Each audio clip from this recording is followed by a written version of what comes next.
right, Road Thoughts number 7 with Mr. Wolford here. We are in Niagara Falls, New York, and I just wanted to do a quick little check-in with everybody. I've met a lot of folks over the last few days, and I've got a lot of ground to cover, so I don't have time to go into a super long and another drawn out video. Plus it's real windy up here and I can't get any of my tech to work for me, so you have to bear with me and I'll have to use my big boy voice. But God continues to bless me even today. This morning I slept at the Mohawk rest stop in New York, and there was one person there, and his name is Ken. And wouldn't you know it, Ken is going to Sturgis. He doesn't even have a motorcycle, but that's how much he loves Harleys, and that's how much he wants to go see motorcycles. And that's one of the cool things I'm realizing on this journey too, is that motorcycles is a lot of common ground. So I think that that's an important side note. You know, if you have a bike and you're one of the guys that doesn't like to ride in a group, I get that. I was that guy. But go to your local Harley shop, talk to the guys there. Every single person that I've had an encounter with, from California to Alabama, all the way up the eastern seaboard. I just had my oil changed in South Bar yesterday, and those guys squared me away in no time at all. They even sent me a video of the progress as they were doing it, which is pretty tricky if you ask me. But let's see, so I woke up this morning at the rest stop and I was tired. Ken was the only person that let me sleep there let me sleep with my motorcycle the last few days. I don't want to get hotels, I don't have the money for all that. So oddly, you can't sleep at a rest stop if you have a motorcycle, so that's an important little piece of information. You can only sleep inside a vehicle or an RV or something like that. There's no camping at rest stops. So lesson learned. Don't count on that if you decide you're going to take your motorcycle across the country. But Ken was a motorcycle fan, and also Ken's friends are veterans, so he's like, hey man, you sleep here as long as you want, nobody will mess with you. And I was like, my man, all right. So I got some rest, but I still woke up a little tired, but I was ready to serve God. Got on down the road. I guess it was about 3:30 in the morning, 4 o'clock in the morning, and I made it about 30 miles south of that rest stop, and I realized that I left my debit card in the vending machine at the rest stop. But apparently in New York, you can't just double back on the freeway. It's not like jumping on and off the interstate like it is in most other places I've been. I had to go 45 minutes out of my way, and that ended up adding a little bit of stress to the whole situation for me personally. So I was talking to God on the way, and at one point I said, I'm sure this is part of your path, Lord. Just help my car be there, please, you know, so I don't have a whole nother bag of worms to deal with. And I showed up. It had been an hour, over an hour, and my card was still sitting in the vending machine waiting for me. So that was a blessing.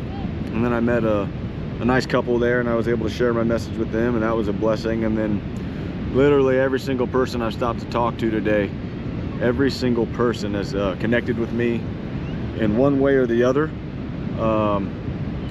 Most recently, as I was walking into Niagara Falls State Park here, I met a woman named Dee Dee, and I simply was trying to be polite, and I asked her if she could, I asked if I could just take a picture real quick. I wanted to get the sign to the entrance of the park. I didn't want to get a picture of them. So anyhow, next thing I know, we're talking about my belt buckle and this mission that I'm on here, serving God. And I told her, we just exchanged some information, and I said, hey, you know, I'm on a mission and I'd love to share my message via YouTube.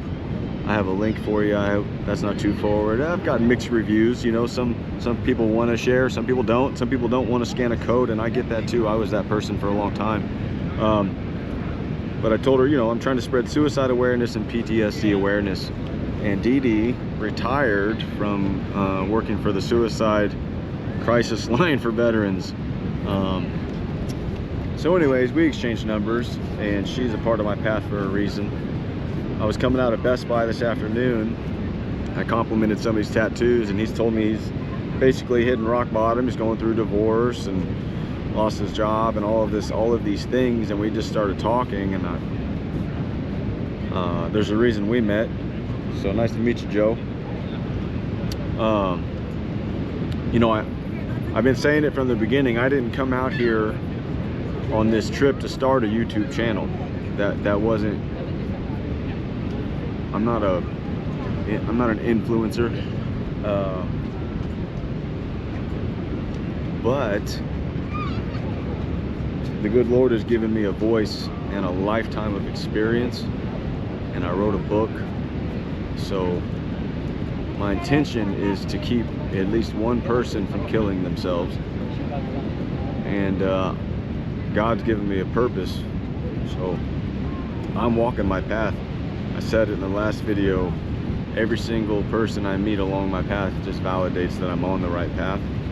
And if you've met me recently and you started to subscribe to my channel, thank you. Nice to meet you. I had this idea, I just started sharing it with a couple of folks, and I realized that I have a platform, so I might as well share it with everybody at the same time.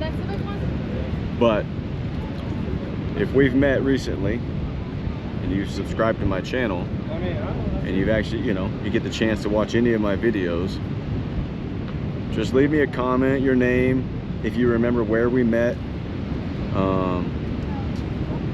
how you're doing, any questions you might have, where you're at in your travels. I think that would mean a lot to me, and it would also help me remember you specifically, because I'm going to put another book together when this is all said and done. And I'm sure some of you have seen me write, scribbling in my green book, trying to take as many notes as I can, and I'm still doing that. But I think that this would be a fun, interactive way for us to all kind of get to know each other, and then, you know, one question might lead to another. So I don't think there's a bad question or a bad statement. But so I'm in Niagara Falls. I can show you guys around.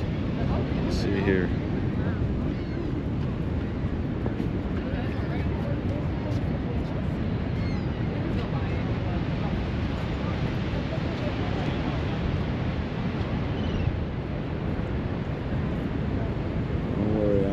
Ton of videos and pictures I'll be posting on my social medias. I just started a TikTok. I've got the Instagram and Facebook that I'm fairly active with, and get my water bottle out of the way here. Apparently I don't know what I'm doing, but I posted on as much as I can, because I guess I'm trying to push my message as far and as wide as I can. So 2 requests from all my new subscribers. Leave me a comment with your name, how we met, where we met, if you can remember those details. I might already have them written down, but it'll be cool to be able to reconfirm. And then the second part is, if you can truly help me spread my message, right? Help me get what I have to say out there to as far and wide as I can, and then we can kind of go from there. You know, share my link, tell somebody, check me out. Let's make it go viral, that there's a better way. I think some of you I've met, I say things like, hey, you know, if you know anybody struggling with mental health, really that's my opportunity to open the door to folks, just to kind of gauge to see where they're at on the level of awareness. And a lot of folks say, we all struggle with mental health, you know, and I'm like, yep, yes we do. So if you know somebody, tell them to tune in, drop me a comment. I got to keep it moving, so I don't have time to get into. I've got so many experiences that I could share, and so many things that I'm going to be putting into my book. But I want to just check in, let everybody know I'm alive, I'm thriving, and I'm on a mission from God. So I am heading west. Next stop will be Milwaukee, and then from Milwaukee we'll be heading towards Seattle, and then southbound and down back to California. So thanks for tuning in today. Road Thoughts number 7 from Mr. Wolford here, signing off.